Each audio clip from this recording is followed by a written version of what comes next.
रात को गहरी नींद में अचानक फोन की घंटी बजी और मन में डर निर्माण हुआ। मन में शंका कुशंका सोचते डरते हुए फोन उठाया। अननोन नंबर था। सामने से किसी परिचित व्यक्ति का आवाज आया, आप खिड़की के पास आइए।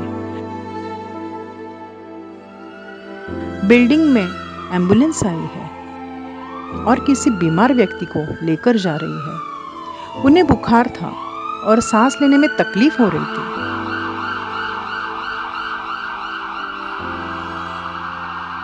ये सुनकर आंखों की नींद ही उड़ गई। उस व्यक्ति को क्या हुआ होगा? कोरोना तो नहीं ना?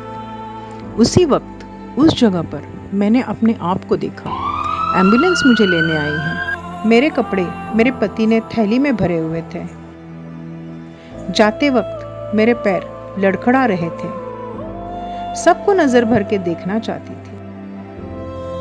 छोटी छोटी बातों पर झगड़ा करने वाला पति लाचार और बेबस नजर आ रहा था।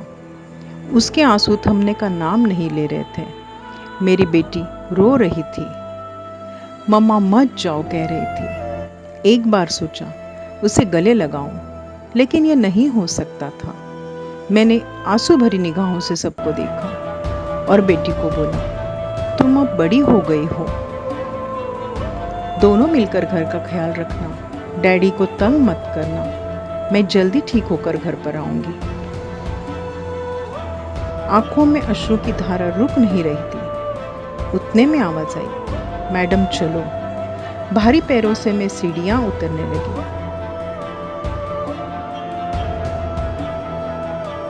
कॉलोनी के लोग दूर खड़े होकर मुझे देख रहे थे, जैसे मैं कोई अछूत हूं। कोई मेरे पास आने की हिम्मत नहीं कर रहा था। सबको आंसू भरी निगाहों से देखकर मैं एम्बुलेंस में जा बैठी। एम्बुलेंस चलने लगी और मेरी बेटी उसके पीछे दौड़ने लगी। पीछे जाता रास्ता आंसुओं से धूमिल हो गया और ये मेरा सफर आखिरी का था या वापसी का, ये समझना मुश्किल हो गया। इस ख्याल से मैं इतना डर गई, मैंने भगवान से प्रार्थना की, हे भगवान, ऐसी नौबत किसी पे न आए और सबको स्वस्थ सुरक्षित रखे।